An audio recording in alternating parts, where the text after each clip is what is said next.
Welcome to ChrisCast episode 35, the in-between days, when neither Biden nor Trump are in possession of the presidency. The liminal times, the in-between days, the void, the limbo. And we'll talk about that right after the ad space.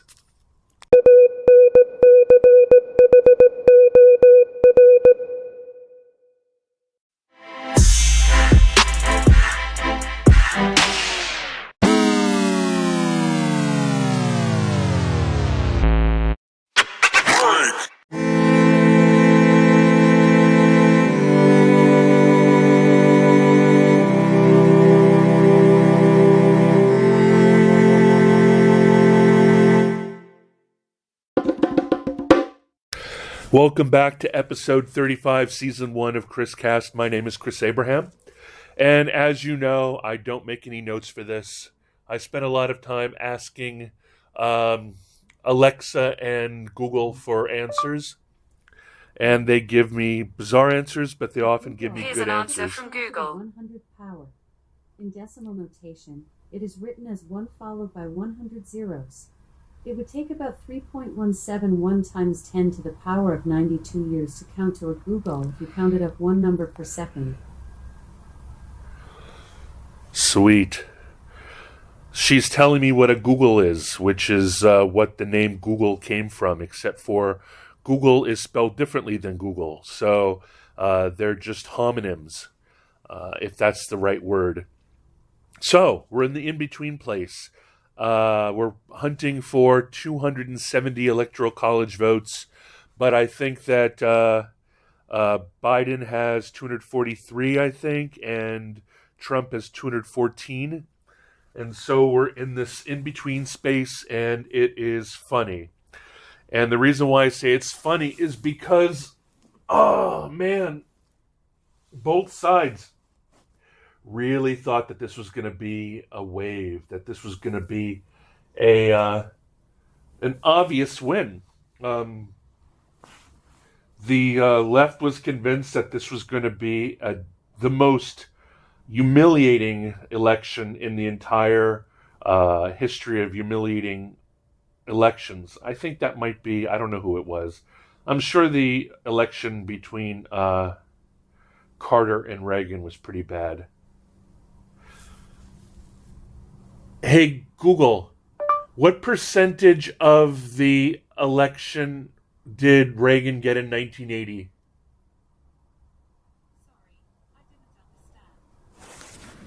She doesn't know. Alexa, by how much did Ronald Reagan win the 1980 election? I'm not sure who'll win, but I can give you an update about the election. Just ask, what's my election update? That's interesting. What's my election update?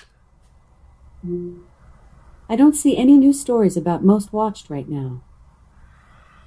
Alexa, give me election update. From Amazon Alexa, here's your election update. In the U.S. presidential election, Joe Biden is leading with 264 electoral votes and 50.4% of the popular vote, while Donald Trump has 214 electoral votes and 48% of the vote.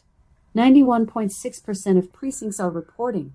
With 4 races left to be called in the Senate and 41 races left to be called in the House, Democrats have secured 48 seats in the Senate and 204 seats in the House, while Republicans have secured 48 seats in the Senate and 190 seats in the House.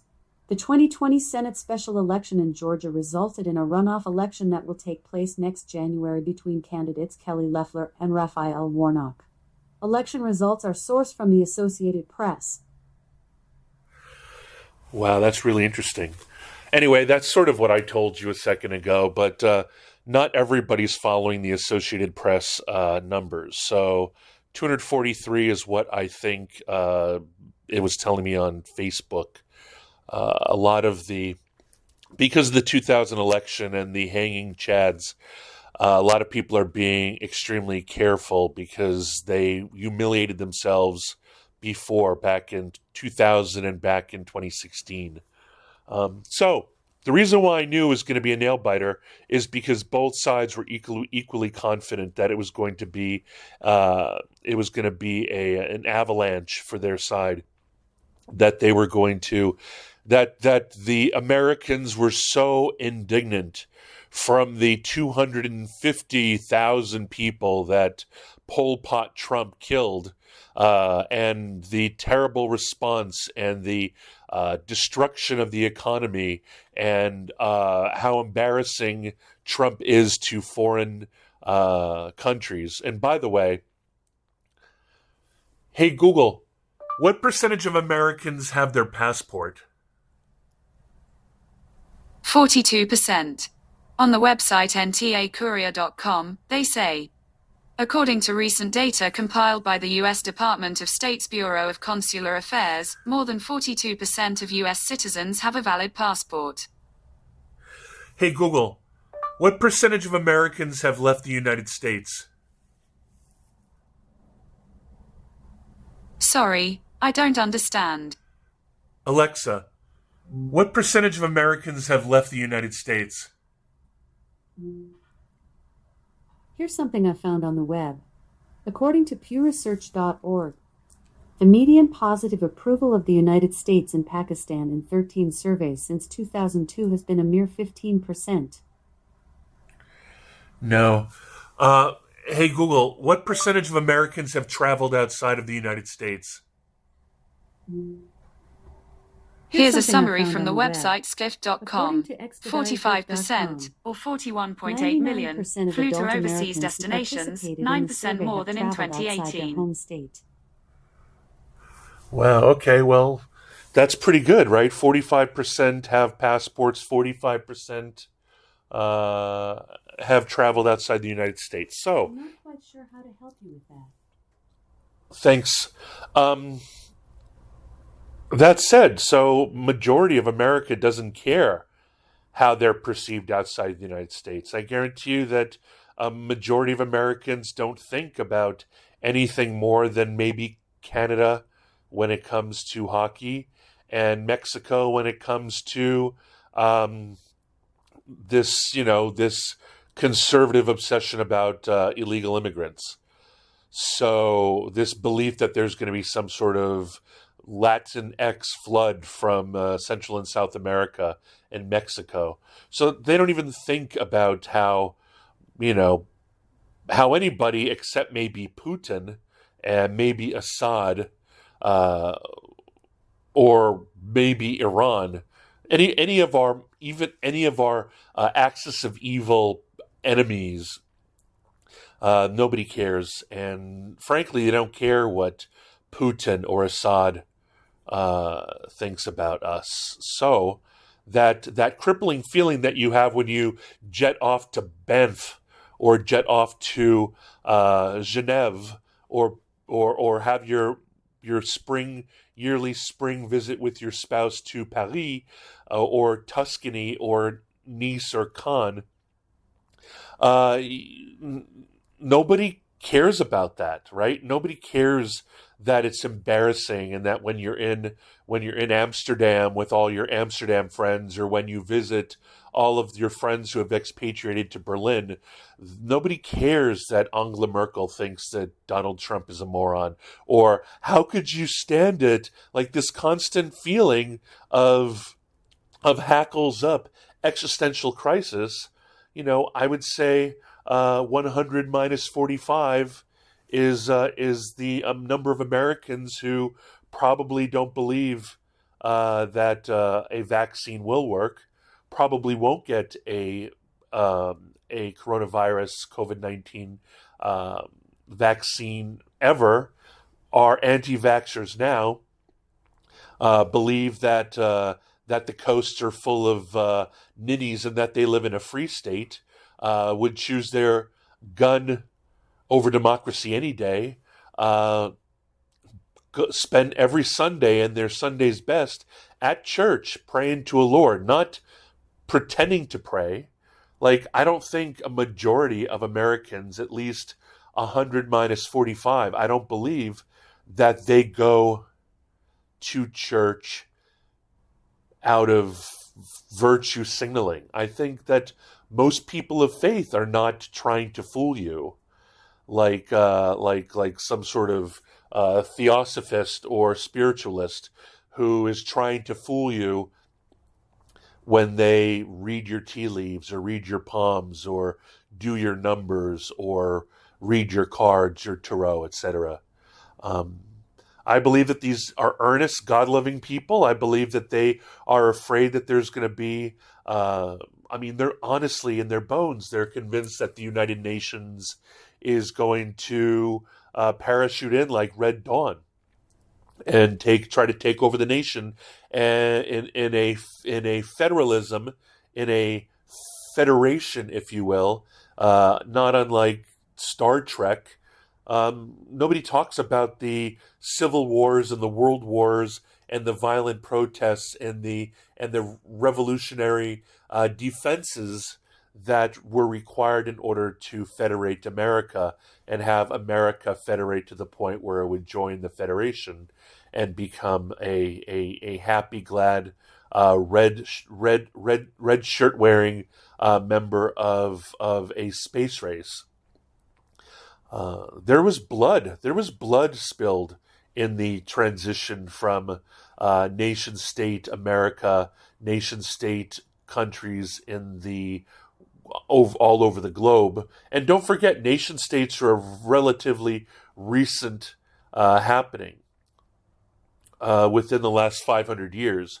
So, before that, there were fiefdoms, there were monarchies, there were tribes, there were even when it comes down to very recently, the Austro-Hungarian Empire was an empire. It wasn't a nation state. It was an attempt by the Soviet Union to dismantle nation states and return to empires. This isn't that far in the past. So it's been very much so as a result of Western influence in the world. This desire to cut borders that are defended by guns that are recognized by National Geographic. It's a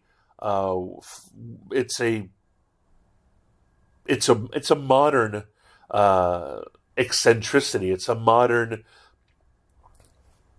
convenience, and it's not always what people want. I know that that Great Britain spent a lot of its time in a noblesse oblige and a noble obligation and a paternalism, drawing national lines throughout the Middle East and throughout basically Afghanistan, Pakistan, India, and Bangladesh are all the result of a bunch of Brits deciding where countries would be defined based on where their self-selecting religious and cultural beliefs are, right? So it's important to remember that. Anyway, so as we move towards a future where there's a desire to dismantle these walls, if you will, dismantle nation states, turn, I guess, what's an example? I don't know, but the reintegration, I guess, of Germany is a good example. I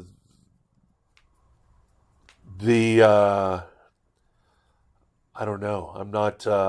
If I were Agent K, I would know. My military and world history genius friend, but I don't know. And all I know is that there are a lot more people who do not have your do not have your urbane sensibilities, who do not see Trump as a despot, who do not see him at all as an authoritarian. I keep on snarkily everywhere showing how terrible a despot is, how terrible an authoritarian he is. Let's see. Let's try that again. Hey, Google, how many people was Saddam Hussein accused of murdering? Here's a summary from the website en.wikipedia.org. The total number of deaths related to torture and murder during this period is unknown, but estimated to be around 250,000 according to Human Rights Watch. So basically, Donald Trump, since he did murder 250,000 people with COVID, is equivalent to Saddam Hussein. Okay, let's see. Hey, Google, how many people was Syria's Assad accused of murdering? Sorry, I don't understand. Hey, Google, how many people did Pol Pot kill? 7 million people. Here's a summary from the website nytimes.com. Pol Pot conducted a rule of terror that led to the deaths of nearly a quarter of Cambodia's 7 million people. Okay. Hey, Google, how many people were killed by in North Korea? My apologies, I don't understand. Hey, Google, how many people was Kim Jong-il accused of killing? Sorry, I don't understand. Hey, Google, how many people did Stalin kill? On the website nybooks.com, they say, the total figure for the entire Stalinist period is likely between 2 million and 3 million. The Great Terror and other shooting actions killed no more than 1 million people, probably a bit less. Hey, Google, how many people died during the Chinese Cultural Revolution? Sorry, I don't know how to help with that. Here are other things you can try. Hey, Google, how many people did Chairman Mao kill? Sorry, I don't know how to help with that. Here are other things you can try. Ooh, I'm going to love that conspiracy theory that China scrubbed Google of all of its negative stuff.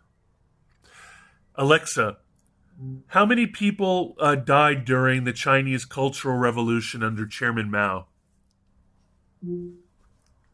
According to an Alexa Answers contributor, official Chinese sources, released after Mao's death, suggest that 16.5 million people died in the Great Leap Forward.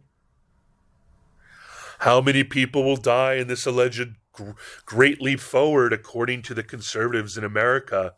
There's this phrase going around all over the world called Build Back Better and the Great Reset. And the conservatives in America have really latched onto this and very much believe that the world is going to be reset. So how many people are going to die during that grand reset? Dum, dum, dum. So as a result, the people who vote for Donald Trump, and it's a broad base, it's not narrow as you see from this lack of giant blue wave. The election for President of the United States is underway. As of November 5th at 3 a.m. Eastern, Joe Biden is leading with 264 electoral votes and 50% of the vote. Donald Trump is behind with 214 electoral votes and 48% of the vote. I got to tell you, man, she's a real good sidekick, but sometimes she just jumps in when when I'm not prepared. So yeah, that's what's going on. There's a strong belief that Donald Trump is just a regular president who has been under attack since the very moment he was democratically elected. And by democratically elected, I mean he was elected through America's Republic Electoral College. You know, I keep on reminding everybody that America, the United States, is more like the European Union, where every... Sorry, this device lost its connection. She doesn't want to hear what I have to say. She's delicate like that. Anyway, so as I was saying, there's a belief that no president could in any way move forward when you have such a strong resistance from the very moment. I was listening to a lot of podcasts yesterday where people, in this case women, but I'm not going to focus on gender, were really, I mean, they've been traumatized every single moment of every single day. And it's not even what you'd think. And I'll tell you what they were saying right after the pause.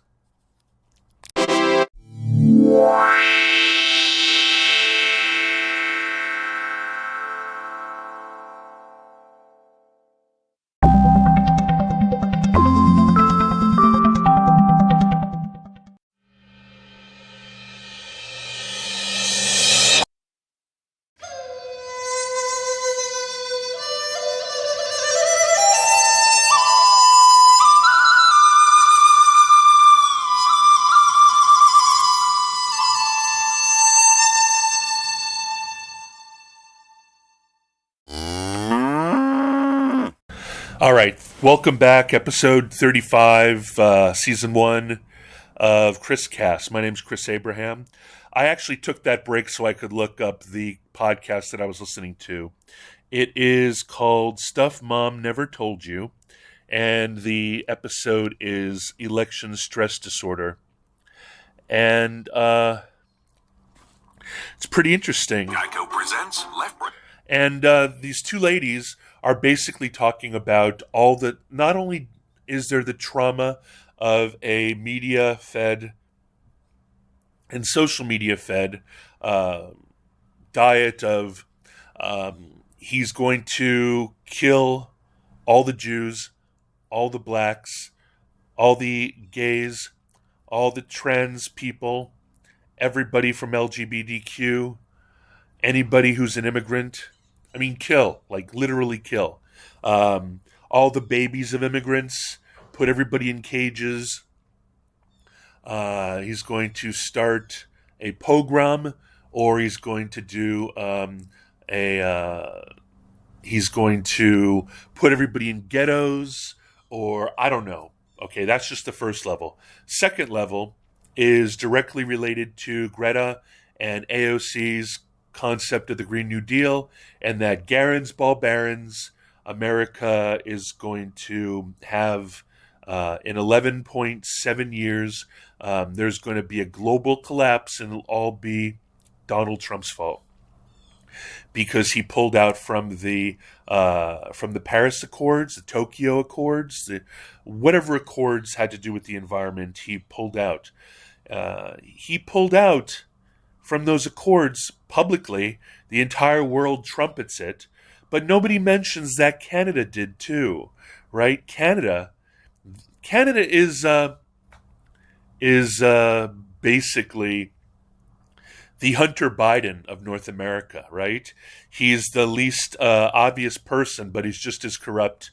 But people don't really view him that way. Or, hey Google, what's the current president of Canada? On the website pm.gc.ca, they say, Justin Trudeau is Canada's 23rd Prime Minister. Wow, Justin Trudeau is 1 year younger than me. Anyway, Justin Trudeau is freaking beautiful. I mean, what a stud, right? But he also has pictures of him in blackface. So basically, Canada is exactly like Justin Trudeau. He is a beautiful looking person. He's Canada's Obama. He's beautiful. He's well spoken. The ladies love him. He's charming. Nobody would be embarrassed to take him home to mother. Nobody would be embarrassed to take him home to grandmama. Anybody from beer drinker all the way to fancy castle owners would be embarrassed by his presence. He would adapt to French and English equally. But still, dude in blackface, right? He's that guy. So, what was even my point? Oh yeah, Canada pulled out of the Accords. They make all of their vast wealth. They are an extremely wealthy country. They are North America's Norway, and it's based on all the dirty, dirty, dirty things that Biden and Harris promised that are going to be exorcised from America in the next 11 years, which includes lumber, natural gas, oil, sand, whatever, sandy gas.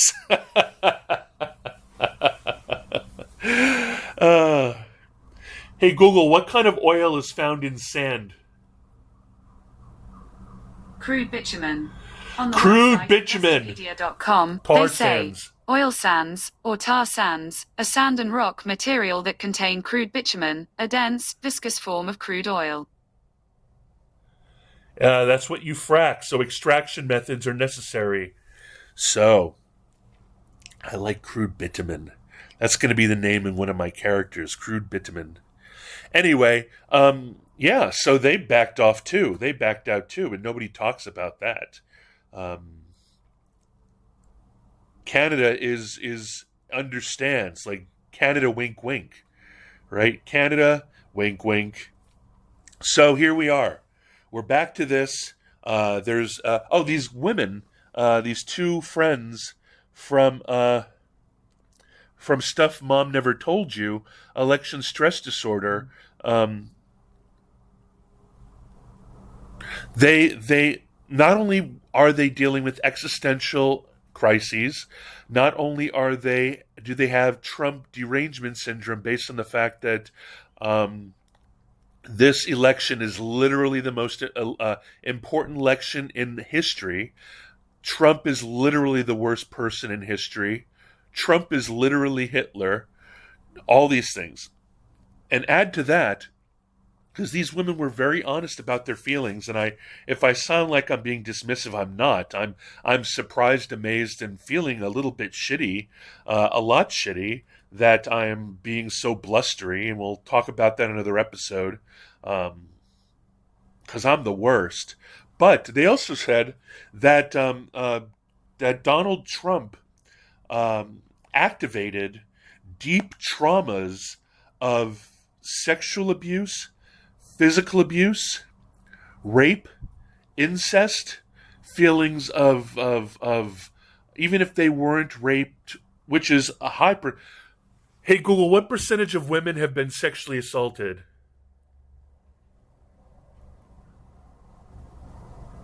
Sorry, I don't know how to help with that. Here are other things you can try. Alexa, what percentage of women have been sexually assaulted? Sorry, I'm not sure. Well, I'll be back right after this note.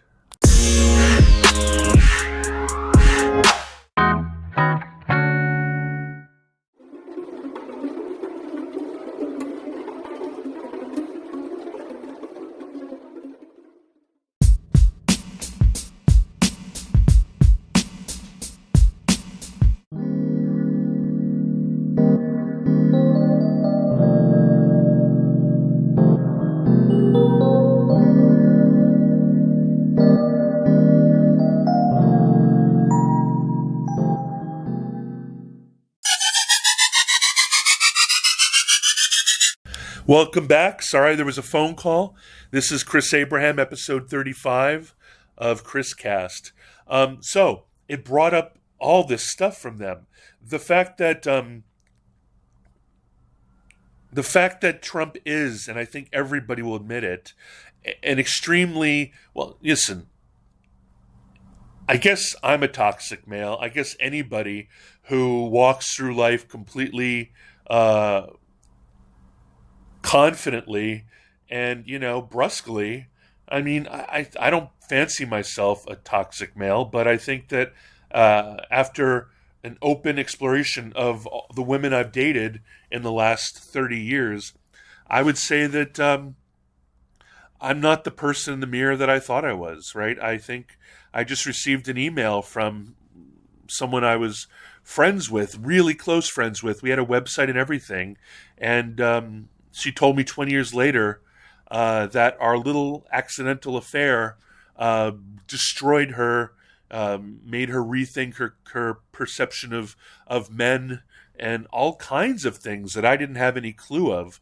So apparently, being 6'3", relatively handsome white dude means that unless you expressly buy rear view and side view mirrors or have a rear view camera and keep an eye on the calamities happening behind you, you'll never know. You'll just move through life and you'll behave with all the emotions, all the responses, all the calluses, all the traumas that I carry along. I respond to the world, and people have been hurt as a result of me. I've been hurt as a result of people too. Um, but it doesn't, in 2020, it doesn't matter what my traumas are. However, in the election this year, it does matter. When I taught creative writing at Kalamazoo, at KRISA, there was a kid who was a pretty wealthy son of a car dealership, and he went on holidays and trips and had beach houses, and dad, he had a BMW, his dad had a nice Mercedes. Like, they were chock-a-block, and this was public school, so it's not as common. And he basically said, in the most honest thing in the entire world, he said, rich kids have feelings too. And it's freaking true. Entitled white supremacists have feelings. Racists have feelings. Toxic men have feelings. Trumps have feelings. Karens have feelings. Karens have traumas. Trumps have traumas. Racists have traumas. Militia groups have traumas. Anti-vaxxers have traumas and feelings and emotions and hurts. They've got walls up. They've got fears. They've got, and those people are making their decisions with their own traumas and fears and insecurities in minds. Not, even though this is the year of outsourcing your empathy and compassion to our American descendants of slavery, because Black lives do matter. If you are under a boot, or if the bank holds your mortgage, or if you're in arrears, or if you're going to be fired, or if you have been fired, or you can't make a living, or you can't send your child to college, or any of these other things, simple things, and ubiquitous things, you're going to have to return to a world where you don't care. You are going to find, you are not going to care about 11 years from now. You're not going to care about 5 years from now. You're not going to care about 1 year from now. What you're going to want to do is you're going to want to vote for the person who will probably stamp out with a giant jackboot anybody in the streets who are doing anything to harm your way of living. Right? So I think that 2020, in many ways, wasn't a blue wave, because I think that there were a lot of people who were really resonating with that concept of law and order candidate, really hoping that a second term would result in enough jackboots in the street to stop any and all protests or looting. And yet, the counter argument, which is why this is a 50-50 and Biden's probably going to win, is that there's a lot of people who stand by their beliefs, or maybe just have the wealth and freedom and education and upward mobility to stand by their own beliefs. They want to fight that kind of thing. They want to fight that short-sightedness, or that aggression, or that fighting fire with fire, or that pro-Second Amendment guns are cool, or even fighting religiosity, to copy a phrase, and that's why it's a close race. That's why who knows? It might even go to Trump at the end of the day. Worse things have happened. Better things have happened. But I don't know. I don't know. It's not going to be a nice little world to live in when you, if you thought the first term of a Trump presidency would be defiant, the second term of a Trump presidency would be absolutely apoplectic. It's going to turn everything up to 11. It's going to make, it's going to break a lot of families. It's going to break the country even more. And because neither side has received any semblance of a mandate, it'll be even worse.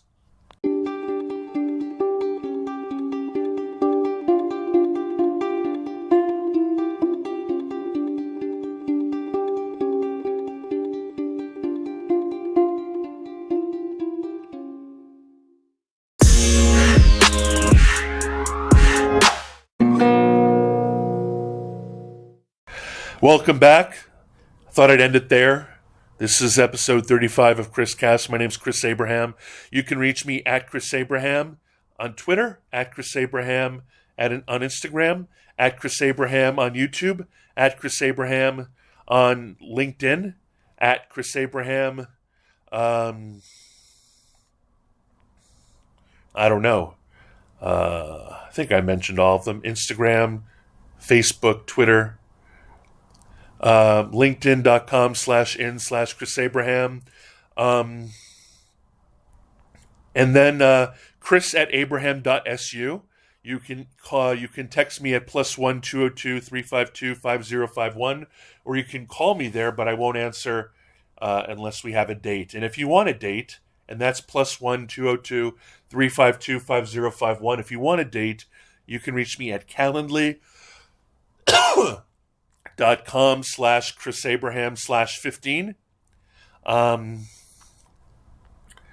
And if you're trying to sell me something, I probably won't take the meeting. But you can find me at chrisabraham.com. You can also use abraham.su for that. And if you are on No Agenda Social, I'm at Chris. And I think that's it.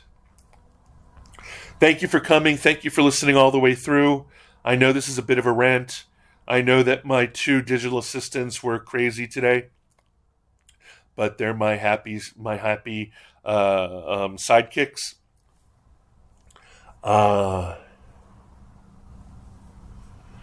Hey, Google, say thank you. Glad to chat with you. Have a nice day. Alexa, say thank you. Thank you. There you go. Thanks, ladies. Sorry, I'm having trouble. Please try in a little while. Oh, she's having trouble. I know it's been a long podcast, and I'm sorry, and we'll try to make it shorter next time. If you go to any and sundry places you listen, wherever you listen, please give me a thumbs up, a subscribe, a like, a comment, a review, 12 stars, and all that other fun stuff. Thank you very much, and I'll talk to you soon. Bye-bye.